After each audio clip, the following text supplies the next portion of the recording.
All right, not going to lie, this is pretty legit. Welcome to another Bible study walkthrough. If you want to learn how to read and study the Bible, you've come to the right place. Hopefully by the end of this, you'll have helpful Bible study tips. Maybe your skills that you currently have will be developed even more. Either way, we're in Hebrews chapter 2, starting in verse 8. So, first tip when you read the Bible is this. Make sure you read whatever verse or passage you're on in context. Okay, so the context is that verse 8 is a part of verse 7 and 6 as one section, meaning this is one quotation from the Old Testament. So you can't see it, so let me scoot it down for you. Okay, so right here we have verse 8, technically where we are, as part of one big quotation from the Old Testament.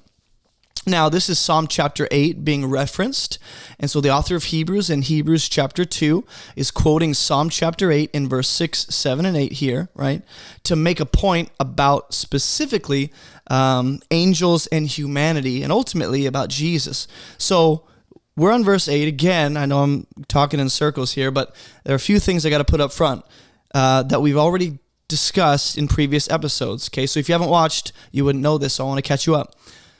The argument put forth so far is that Jesus is better than angels. Okay, so that's the main point of what the author is trying to get across in chapter 2. Therefore, verse 6, 7, and 8 is somehow going to fit into that argument, and we need to think about how. Okay, but verse 8 is talking about how God is mindful of humanity. God cares for humanity. He's made humanity lower than the angels, but crowned him with glory and honor. And it says he's put everything in subjection under his feet, okay? Now we continue. It says, now, in putting everything in subjection to him, he left nothing outside of his control. So, specifically, in Psalm chapter 8, what's being referenced here, that's originally of David talking about humankind. But what the author of Hebrews is about to do is make this not just about humankind, but more specifically about the ultimate perfect human being Jesus. So everything is put in subjection to humanity under his feet, right? He left nothing outside of his control. And you go, I don't understand what that means. Well, think about Genesis chapter 1, 2, and 3. And when you read the Bible, you know, one of the best things you can do is reference the origin story of humanity, reference the very beginning of the Bible as a way to hopefully connect what you're reading to the rest of the scriptures, right? A lot of what you read in the Bible can find, its way back to Genesis 1, 2, and 3. So be mindful of that when you read the Bible. Think about how it relates. Specifically, humanity was given authority over the earth to cultivate, to steward, to rule. That's what it means that everything is in subjection to him or humanity, okay?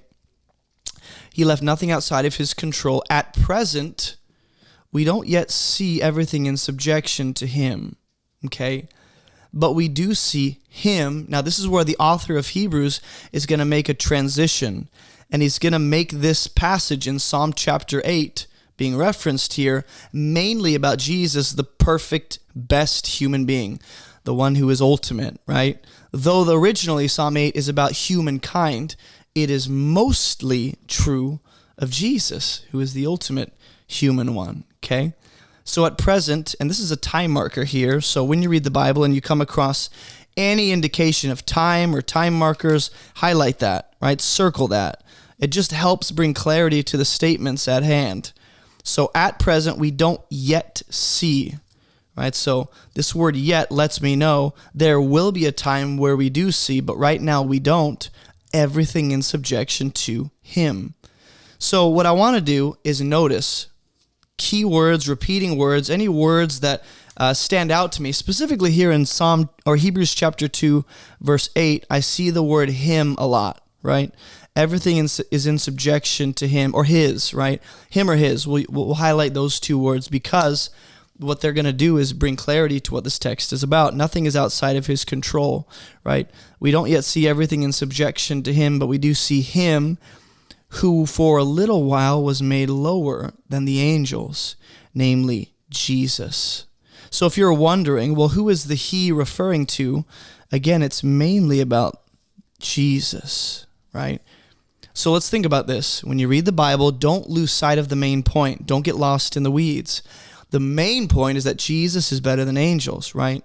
In chapter 2, one of the subpoints that fits into that Jesus is supreme, one of the subpoints is that we have a great salvation we should not neglect, right? So whatever this is saying is going to connect to those two main ideas, that Jesus is better than angels and that there's a great salvation that we should not neglect.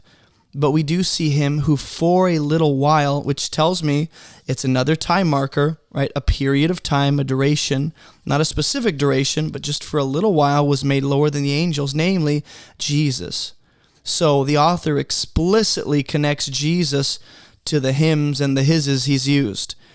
Now look at how Jesus is described here in verse 9. It says that he's crowned with glory, which I'm going to take my handy-dandy yellow highlighter, and all I'm going to do is highlight anything that describes Jesus. He's crowned with glory. He's crowned with honor, right? Because of the suffering of death, so that by the grace of God, he might taste death for everyone. So just a few things to note. He's gone through the suffering of death. He's tasted death for everyone. Now, what we want to do is go back and break down what's being said here. Whatever this in the rest of verse 8 and verse 9 is saying, what we have to do is link it back to the original quotation, which is Psalm chapter 8. Meaning, the author here is almost giving New Testament, New Covenant commentary on Psalm chapter 8 as he reads Psalm chapter 8 through the filter of Jesus. So all he's doing is reading Psalm 8 through the lens of Jesus.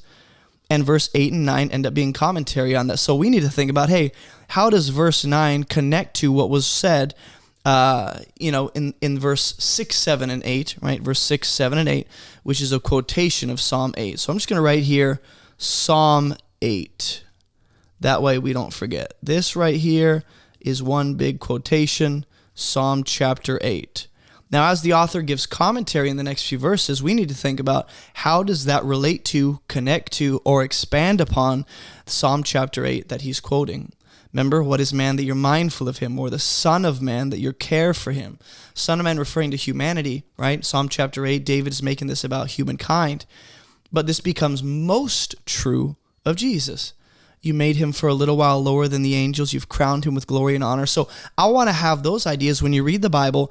Have those ideas, at the front of your mind as you try and connect it to how the author is explaining it, right? So since we know he's expanding on this quotation and giving commentary on it, I should be thinking about those main ideas he put forth and thinking about, well, we see him who for a little while was made lower than the angels. Now, where did I see that? I saw that in verse 7, right? That God has made humanity, not just a singular him, but humankind, right? Adam, lower than the angels. And here we have Jesus lower than the angels. So I just want to take note of that, right?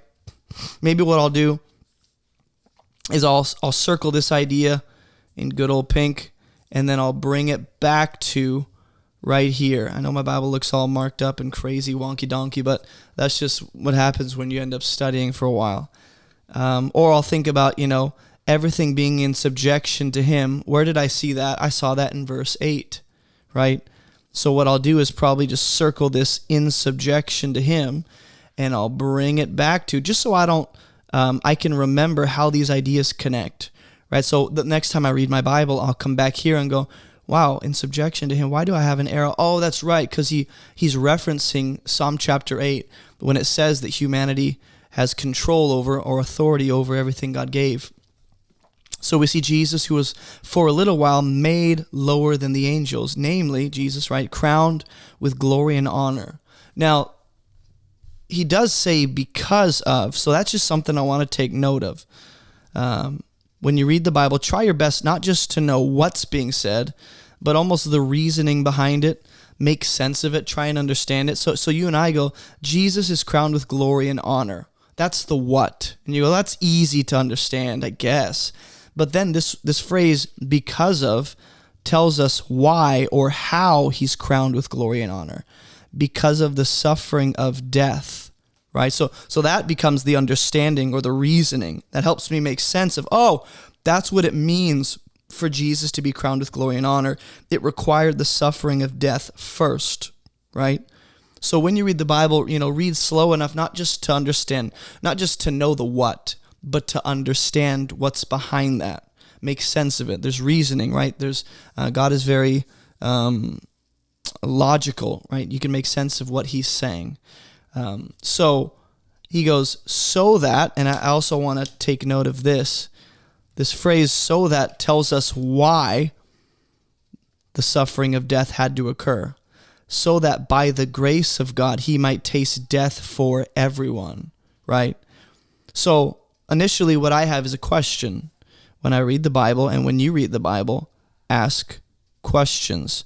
Question number one that I want to think about is, how is Jesus tasting death, dying and suffering for everyone?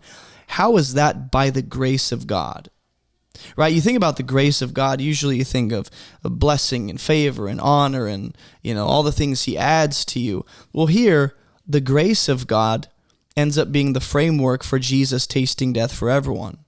In other words, it ends up being, evidence of the grace of God or a reason that God is gracious is that Jesus tasted death for everyone, went through suffering and death. So something I want to think about as I read and study the Bible is, what's the connection between the grace of God here and Jesus tasting death for everyone? How is that an act of God's grace? Something to think about, right? So when you read the Bible, ask questions, meditate, you write these things down, take notes on your phone, whatever you have to do to make sense of what's being said, and also so that later you can reference it and look back on the notes and the things that God taught you, right? So we know that Jesus here is crowned with glory and honor. It's because of his suffering of death, and the suffering had to occur so that, right, the result of his suffering is that he tastes death for everyone, right? So verse 9 again becomes commentary on Psalm chapter 8. Now, you don't see all of this in Psalm chapter 8, but the author of Hebrews does, now that he's reading it through the lens of Jesus and his work and his life and death and resurrection. So something to think about is, whenever a biblical author is quoting an Old Testament passage, right, and then there's commentary being added on it, now in hindsight, looking back at those passages through the lens of Jesus, one thing you can do is go back to the original quotation. So I would go back to Psalm chapter 8. I'm going to write this down. I know I already did. I'm going to go back to Psalm chapter 8, right? And I'm going to think about where I see in Psalm chapter 8 any allusion to these ideas of tasting death for everyone, or glory and suffering, or glory and honor being what Jesus is crowned with, or the suffering of death, or the grace of God, because these ideas are what the author here is connecting to his quotation of Psalm 8. So it's helpful to think through these things. I don't just want to go, I guess the author of Hebrews is right. I want to go, hey, does he see something maybe I didn't when I read Psalm chapter 8? Is there something I'm missing, right? Because these ideas aren't just something he's inserting into the text. They somehow connect to whatever Old Testament passage he's using, right? So it's on us to not just go, oh, okay, so they connect, but to figure out how they do, right? So think about these main ideas. Humanity, or specifically here, Jesus, having control, authority, power over everything. Everything is in subjection to him. And you go, well, how do you come to that conclusion? Because we talked about in the last episode how the subjection and everything being under the feet here was already something put forth in chapter 1. In chapter 1, we saw that God the Father tells Jesus, sit at my right hand until I make your enemies a footstool for your feet. In other words, until everything is underneath the feet, the authority, the sovereign rule and dominion of King Jesus, right, including his enemies being removed. So all that to say, when you read the Bible, piece these things together slowly. Think about how the Old Testament quotation is being utilized, what points are being made with that, right? And that will help you, understand the text. And so we have Jesus having control over everything. Nothing's outside of his control. At present, we don't yet see everything in subjection to him. So maybe a second question I would ask, these are just questions that arise for me as I read, is how is everything under his control. There's nothing outside of his control, yet we don't yet see that. How is it a reality, yet something we don't see right now? Because that's what the author says here, right? But we see him, and I failed to highlight this but it's huge, okay?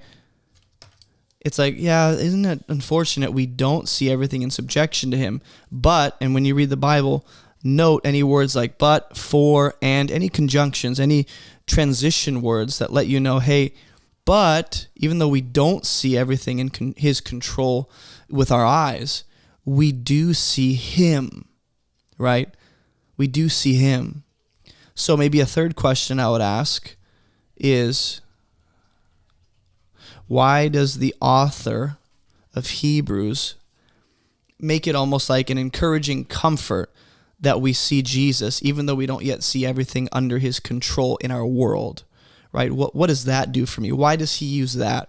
As if to comfort when he's like, hey, the world is pretty bad, huh? Yeah, well, at least we see Jesus. And you're like, how does that comfort and encourage me in the midst of not seeing everything under his control? These are questions we ask when we read and study the Bible. And again, something else to note, and then we're done, is when you read and study the Bible, here's another tip, study for sure, but study closely how the main ideas in each verse connect, right? So in verse 8, the main idea seems to be subjection,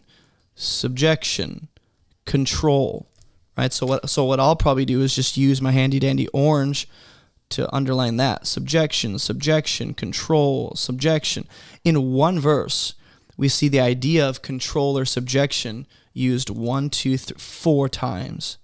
So what does that tell me? That's a key. That seems to be part of the main point of verse 8, is subjection or control. Now, how does that main idea of subjection or control relate to the main idea in verse 9? Which is, right, that Jesus is made lower than angels. Through suffering death, he tastes death for everyone. By the grace of God, he's crowned with glory and honor. How does that idea of Jesus suffering, being crowned with glory and honor, relate to everything being in subjection to him, yet we don't yet see it? Something to meditate on. Let me know in the comments what you guys think. But here's my initial thought. We don't see everything under his control yet, right?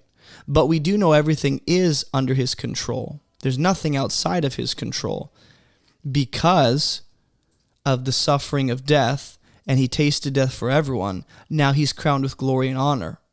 And somehow those three ideas of tasting death, suffering, and being crowned relate to the control he now has as our representative and the control we're eventually going to see in the future, where everything conforms to the perfect plan and dominion of Jesus, right? So those are just things that I see.